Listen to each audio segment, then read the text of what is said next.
Ladies and gentlemen, welcome back to another broadcast of The Weekly with me, Neff. Today, this article comes from Deadline. Before I give you guys the information in this article, please subscribe, like, and share with a friend. Helps us out a ton. So we're going to talk about some more James Bond news. Earlier this week, we talked about director Sam Mendes and how he says the studio wants a younger, less experienced director that they can control. And now we get another article that states Amazon MGM Studios says James Bond fans will be patient for next movie. Sounds kind of snobbish, but hey, it's the Broccoli family, right? Let's read into this article. Although the James Bond torch has yet to be passed, the franchise will have to die another day.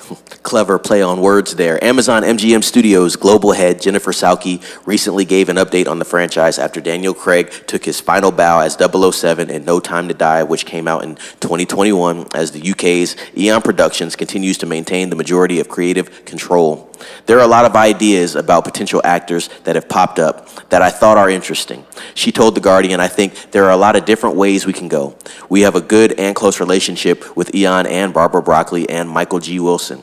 We are not looking to disrupt the way those wonderful films are made. For us, we're taking their lead. Salke added, the global audience will be patient. We don't want too much time between films, but we are not concerned at this point. After Amazon and MGM previously closed their $8.5 billion merger in May 2022, which Salke said was definitely uncharted waters for me, she also touched on reports of a potential 007 series adaptation.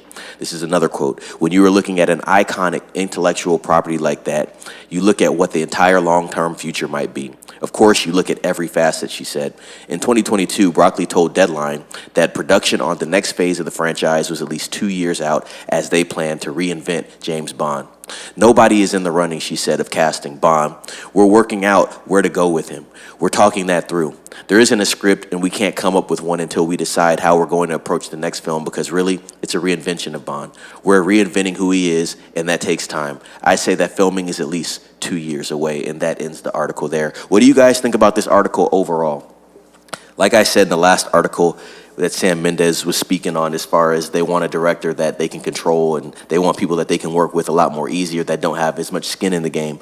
I think that it works on both sides. Like I said, obviously, if you're a creative, a writer, or a director, you want to have the ability to create the way you need to create, and you want to be able to use your imagination the best way you can with these type of characters. On the other end, I understand where the executives are coming from, because James Bond is an IP that has a certain quality behind it. It's been around for over 40, 50 years, and they're trying to upkeep that.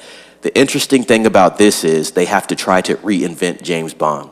You don't really need to reinvent James Bond, because James Bond sells itself. What you need to do is get a competent actor that can come into the fold, get a great director and some good writers, and continue what you've already done with James Bond, because everybody knows what they're getting with a James Bond film.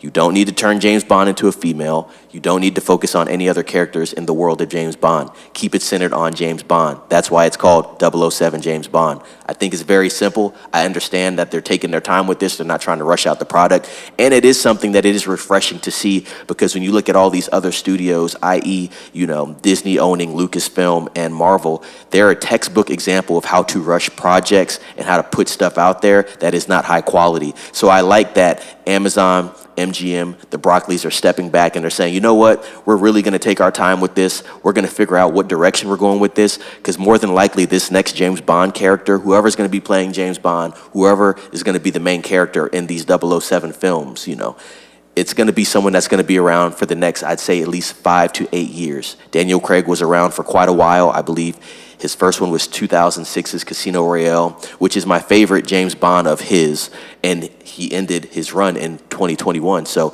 this guy had a 10 to 15 year run as James Bond, so I understand the seriousness behind what they're doing, but I do think they should stay centered on the character of James Bond, and I think that would work for them. We already know what we're getting with this film. Just keep it simple. With that being said, let me know what you think down in the comments regarding this article, and let me know if you are excited for a new James Bond film. Looks like we won't be getting one for at least the next 2 to 3 years, but I just want to know your thoughts on this whole James Bond situation at this point. Like, subscribe, ring the bell for notifications, share with a friend, and as always, be safe. It's Neff signing off.